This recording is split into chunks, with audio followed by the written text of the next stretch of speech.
I'm going to ask you a left of field question. So how has the counselor been keeping herself, strong at this time? And that's an important question, because there are people here who are parents, young parents, who are having to take care of other people and try to ensure that those people are fine. And so I'm wondering so they are doing that in a smaller unit than you are. You're doing this like across conversations. How are you taking care of yourself so you have the capacity to take care of other people? So I think that I've been taking breaks. That's it, the honest truth. Before the pandemic started and after working my practice for a period of time, I realized how important it is for me to take breaks. So even when I was working before the pandemic, I had already started this system at the beginning of the year where every month I have a whole week where I do not have therapy sessions. I just ended that month for that week for April. So I know there's a break coming, time when I don't have to do any work, I don't have to help anybody. I focus on myself. I literally just lay down on the bed, I sleep, I watch movies, I have conversations with my friends in a group chat, I take strolls, I connect back to working out, because the thing is, when you're working, it can make your calendar and your time can get very shaky. Like you plan to work from this time to this time, and then it ends up extending beyond that. And therapy is a lot of mental work. Like this pace at which your mind has to be moving to be able to catch everything your client is saying to you, to be able to put everything together and come up with like a helpful tip. It's like you have to be one step ahead of your client. So when you're doing that for like 6 hours in a day, back to back to back, at least with like 15 minutes breaks in between, it gets exhausting. So usually after therapy sessions, I have a very bad headache. So I sit down for about an hour, 2 hours. I don't exert myself. I don't pick up any phone calls at 5 o'clock. If you want to talk to me, you text me. My boundaries are like very, very tight, very tight. I try as much as possible to create that time, take breaks for myself. Yeah. Fantastic. I know that one of my favorite books is Rising Strong by Brené Brown, and she's talking to mothers, and she says the only way that you can teach children, like, so one of the things about living wholehearted lives is to set boundaries. Now, if you're a father or a mother raising children, the only way you can teach them about setting boundaries is if you set boundaries yourself. Yes. I mean, the best way. So if they see you setting boundaries, even with regard to taking care of them, then they learn that boundaries matter. I know you're not supposed to be in this panel, Ngozi, but I'm going to ask you this question because it concerns you. But I'm going to ask Amanda first and then come to you. Okay. So part of it is, do you think, and this is another left of field question, is it too soon to start talking about preparing for a post-COVID world? Is there a sense in which it's too soon? Is there a sense in which, I mean, again, to answer the question, I don't think so. But is there a sense in which, and so I'm welcoming disagreement and all of that, there's a sense to which it's like, look, guys, we're trying to get through this. Let's get through this first before we start talking about preparing for life. Also, we don't even know when post-COVID is going to be. Is it going to be next month? Is it going to be in 11 months? So is there a sense, and how would you tackle such a question? I'll take you first, Amanda, and I'll take Ngozi on that. Okay. So for me, I think that post-COVID is not anything we should be looking at now. That right now, what we should be focusing on is COVID world, because that is our present reality. And if there are any steps we need to take forward, it is to figuring out how can we adapt. How can we, in our different countries, with our different styles of government, with our different economic powers, adapt to this situation so that we can sustain the economy in a way that those who are the lower class do not have to suffer so badly and terribly because there is not enough money flow. If you can't go to the market, you can't eat. So how can we create a structure for people to survive in this time? How can we organize lines in front of the markets? What do we do? Do we now have to now put restrictions on the time people are going out during the day? How many people are in a bus? How many people are at the taxi park? So how can we build a life in this system? So I don't think there is a post-COVID. I think there is a COVID time and adapting to COVID time. That's it. Yeah. It's just, I'm going to come to you, Ngozi, but just I'm rereading for this. We're rereading for the first time Eckhart Tolle's The Power of Now. And it's essentially what you're saying, which is like, no, the way to prepare for the future is to be fully present now. And just being full. I love that. It's like, look, how do you prepare for a post-COVID world? Well, be present in the COVID world and take the actions we need to take to improve. Yes, Ngozi. I think that, interestingly enough, like in all the chaos that is happening, I feel like there's also like this forced stillness, right? Like everything's so crazy in the world, but like we're all at the same time being forced to be very still because many people are on lockdown. And a little bit of what like Amanda said, like taking this moment and like reflection. And I think that's a lot of what I'm doing. And I think what is very important as like just Africans in general to be very reflective, because I think so many things are becoming apparent, whether it's lack of infrastructure in our healthcare system, the fact that we're way too reliant on the West to help us in times of crisis. So I feel like this moment where we're forced to be still and like reckon with what the world has brought to our doorstep, I think now it's like forcing us to be like, okay, like now what do we want to do? Like, how do we want to live now? Because that's going to inform, like, I was talking to a friend who's in Ghana yesterday, and he was like, right now, like there was no hand sanitizer in Ghana and nobody could get it from anywhere else in the world. So now we're making ethanol with cassava. And he was like, now we have our own hand sanitizer industry in Ghana and we never had it before. You know what I mean? So like focusing on the now, because it's going to create solutions for the future. So now you've created something. You no longer have to rely on the West to get this product, and you now have it in market. So yeah. Right, that's powerful actually. That's powerful, because I was seeing somebody tweeting about that today and saying there was, I think the Nigerian government announced something yesterday that basically ensured that something that we had agreed to do in 2012, we are now approving for it to be implemented now, because literally we have no choice. Okay, quickly before I move specifically to the issue of mental health, Amanda, someone just said something in the comments I thought was powerful. I know we're not taking questions yet, but someone said something like, I can't think of any period in human history when people were really certain what to do, had no surprises and unexpected development. What is novel is not certainty. What is novel is a realization that uncertainty is here to stay. Yeah.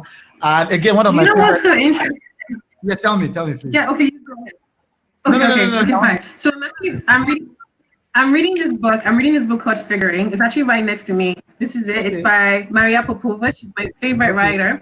And I was reading this page a couple of days ago. And let me just read out the line to you. It says, the human mind seems willing to wrap itself and its prosthetic of language around the notion of pure impartial probability, which means that the things that are happening to us is not personal.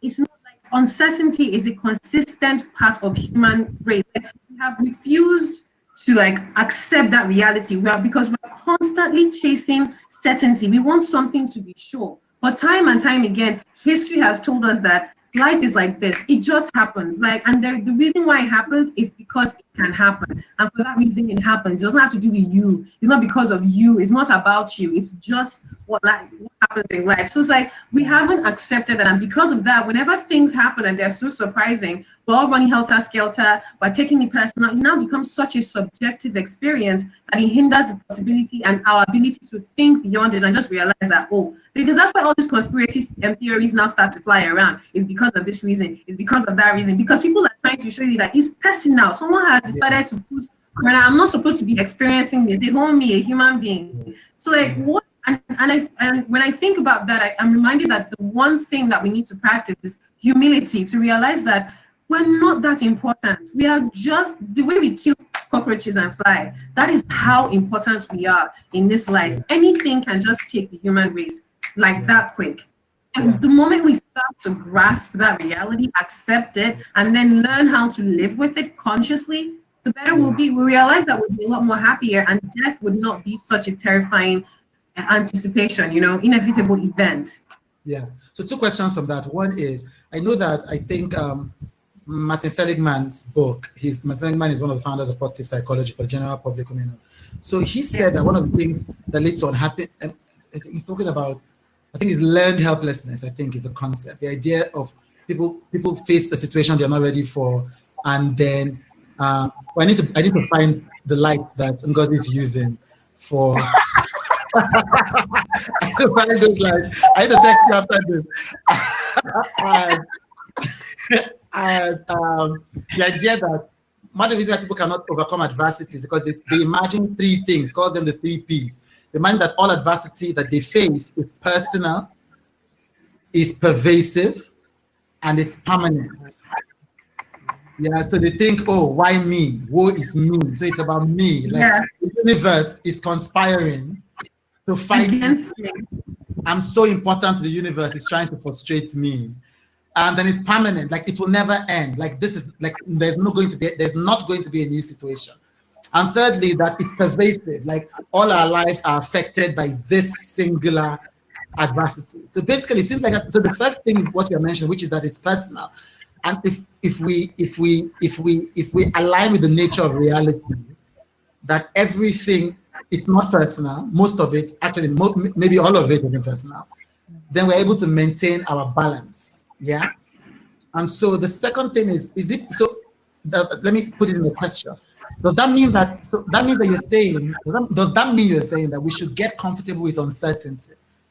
And if, as a race, we do get comfortable with uncertainty, how do we really plan, create, and have a sense of control and autonomy if we are supposed to just be comfortable with uncertainty?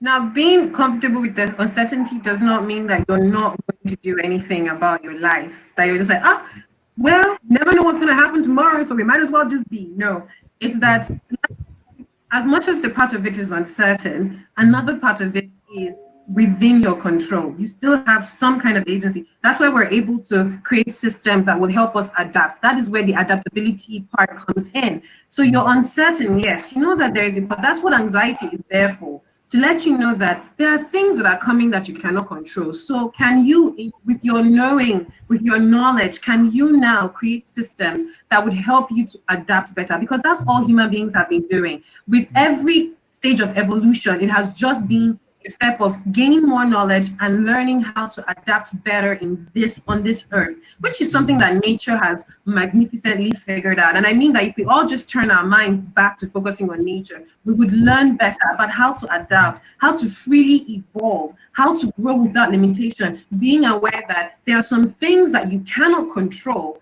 and then there are some things that you can control. Right now, everybody wants to control everything, which is why there is that feeling. They're not letting the parts that has to do with, this is the part that fate handles. This is the part that no matter what I do, I can't change this, I cannot. That's that saying that's like, give me the wisdom to control the things that I can, and then leave the things I can't control. And I can't remember how it goes, but yes, pretty much just focus on the things that you can control. And the things that you can't control, just let them go. Like, leave them alone. Bad things will happen to bad people and good people. And good things will happen to bad people and good people. That's just the way life is. It's not checking, it's not following your judgment. It's not thinking the way you are thinking. So yes, it's that feeling of control, like relaxing. And then the country should then focus, okay, if we know, and this is why history is a very good storyteller and also very good research material. Plagues have been happening for many, like they have happened over many centuries. It's a part of human life. But the problem is that human beings are still not paying attention to how important our healthcare needs to be. Because every time a plague happens, it shows us how fragile we are as human beings. That's something little and invisible can take out the human race in large numbers. Millions of people can die. And millions of people, hundreds of people have died. It's not wars that would kill us in that mass. It's these medical issues that we have: healthcare, cancer, AIDS, the Spanish flu. It keeps happening all the time. So I feel like when human beings grow and acknowledge that and start to focus on healthcare, that is an example of coping with the uncertainty. We don't know when another pandemic is going to happen. Next 5 years, 10, 15, 7, 9, nobody knows. But we need to know that if this is something that happens regularly in the human race, and by regularly, I mean every 100 or 50 years, then we need to start taking steps towards beefing up our systems, our healthcare system as a universe, so that when it happens, we can all carry on together without it affecting us in such a significant way. Mm-hmm. But I think so. I'll ask one last question of you both, and then open them up to questions and answers from the audience. Yeah. But so I want to take that question to you. I said I was going to ask earlier, Ngozi, because first, for instance, so she talked about. I was asking her, is it too soon to talk about the way forward? And I think she's answered that. But I also wanted to answer it from another perspective, which is, I mean, the AfricaNXT community is a very innovation-focused community, very tech-focused community, very future-forward community. So many of them are thinking, okay, well, I had all these grand plans for this year, all these apps I was going to develop, all these communities I was going to build, all these things I was going to set up, all these brands I was going to build. And now, yeah. But then here you are, Ngozi, getting 1,000 people, 2,000 people onto an app that I've never used in my life. I'm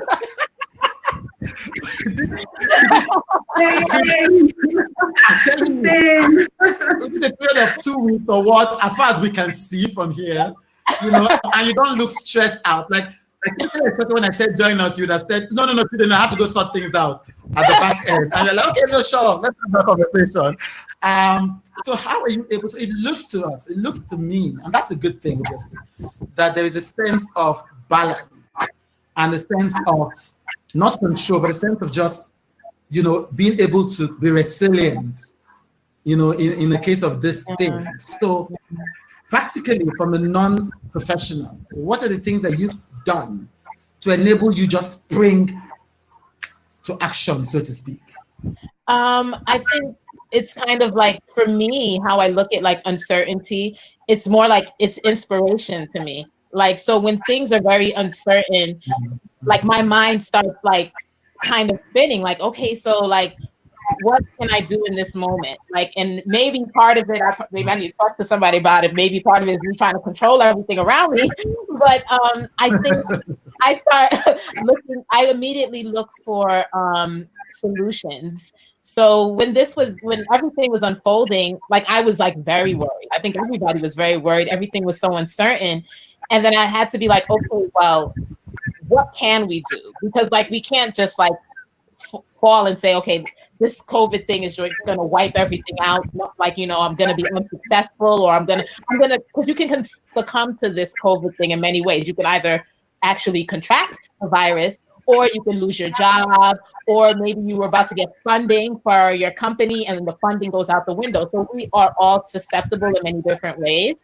So I wanted to look at that and say, well, how do we become more resilient? And I've always, just my entire life, like community has always been my go-to. Like when I'm struggling or when I see struggling, I always look to community. Like, so what more can we do as a community? And that is my go-to. So like in crisis, I was like, okay, well, I have a network. Everyone has a network. Like we will be okay. We can rely on one another. So that is what this whole like AfricaNXT the way forward was. I was like, how do we rely on each other? Let's start talking. Like I don't have the answers, but if we tell people meet here and let's talk, maybe somebody gets inspired and they're like, okay, I know what I want to do next. Or maybe you connect with somebody and you're like, okay, let's keep talking. Or maybe you just need another voice or a sounding board, like whatever that is.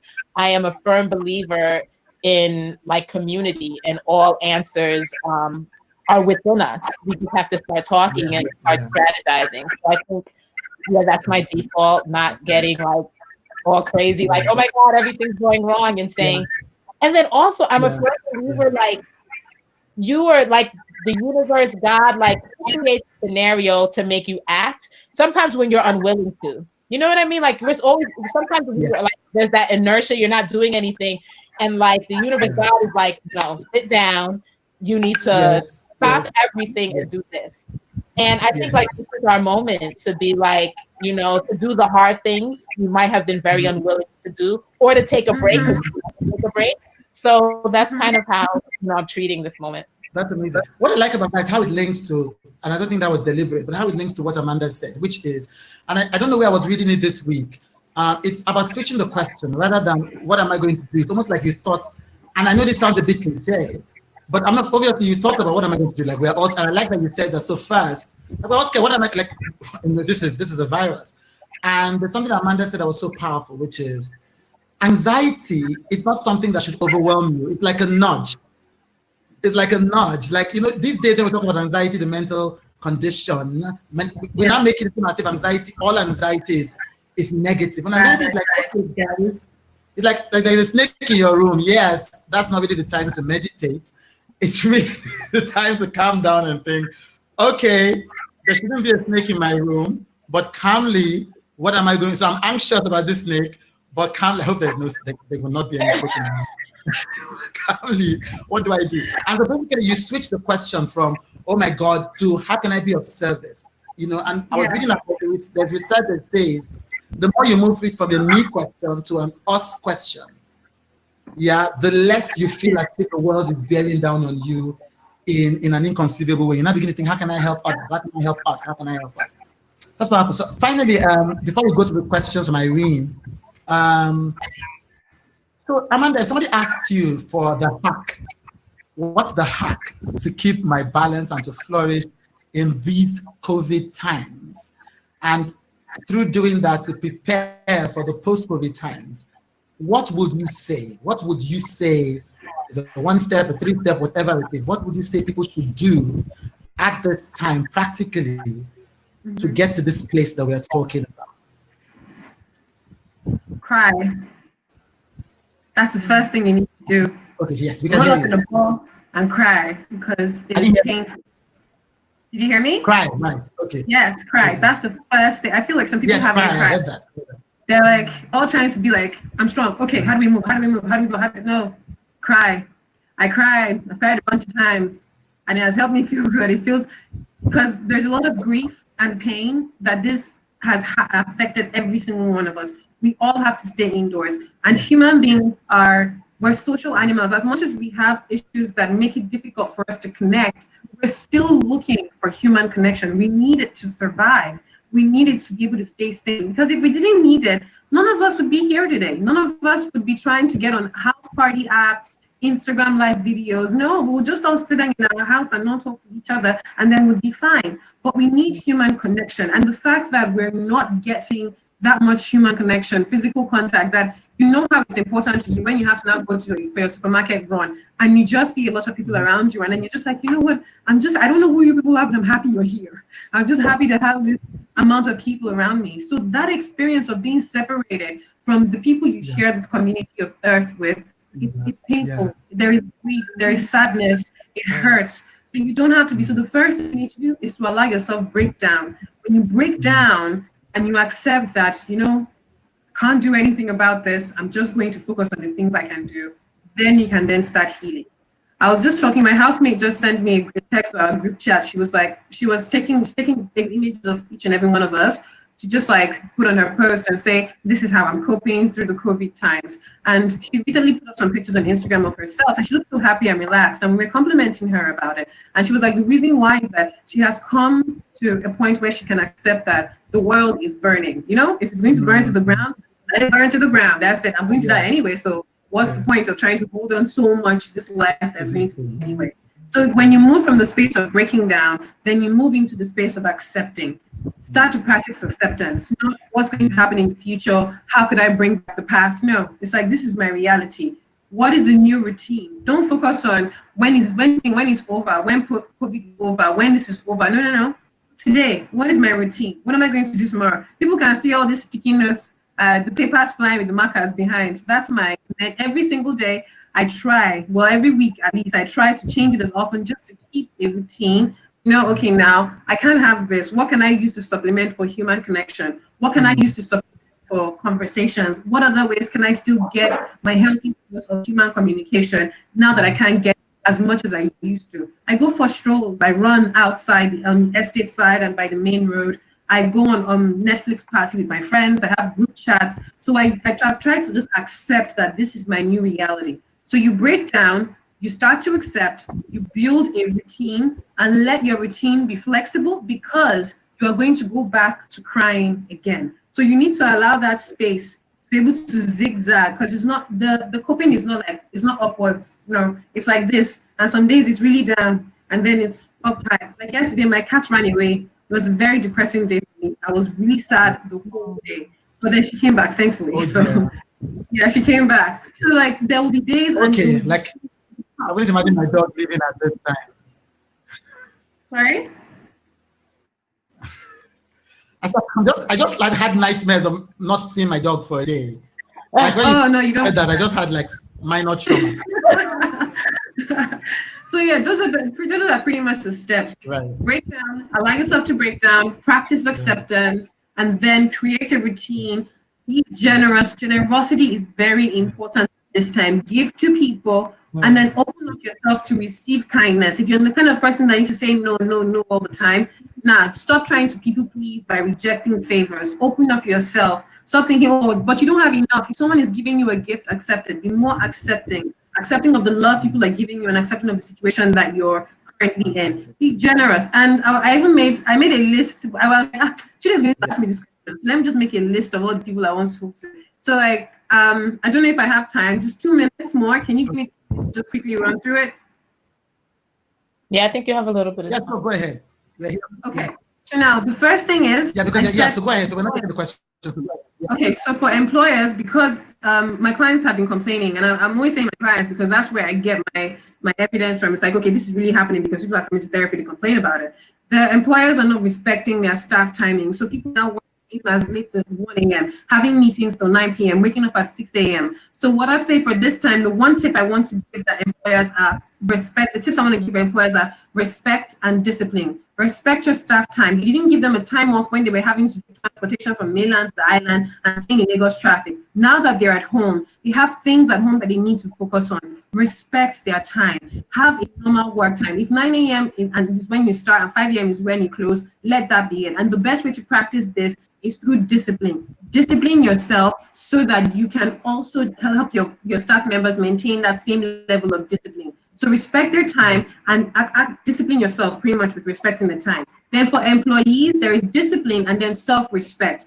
There is this issue that employees here in Nigeria have where they feel like because someone has hired them, they're doing them a favor. So they find it very difficult to respect themselves in a job. So this is a good time for you to start practicing self-respect. If your boss is not going to give you those boundaries for time, you need to start insisting on it and setting those boundaries. If 5 o'clock is when you're closing, do not start answering emails. If anyone asks you, tell them that I can't receive calls after 5 because I have a family to attend to. I have other things in my life to take care of. My life is not just about work all the time. There are other things you can get that are more rewarding than the job that you're earning. Then if you are in a situation where you're being abused, you need to reach out as soon as possible to different NGOs that are willing to offer free therapy or book a therapy session. Start talking. This is time for you to start getting help. Put it on Twitter so people can come. We're all at home now, so everyone is itching to do something. People are listening to what everyone is saying.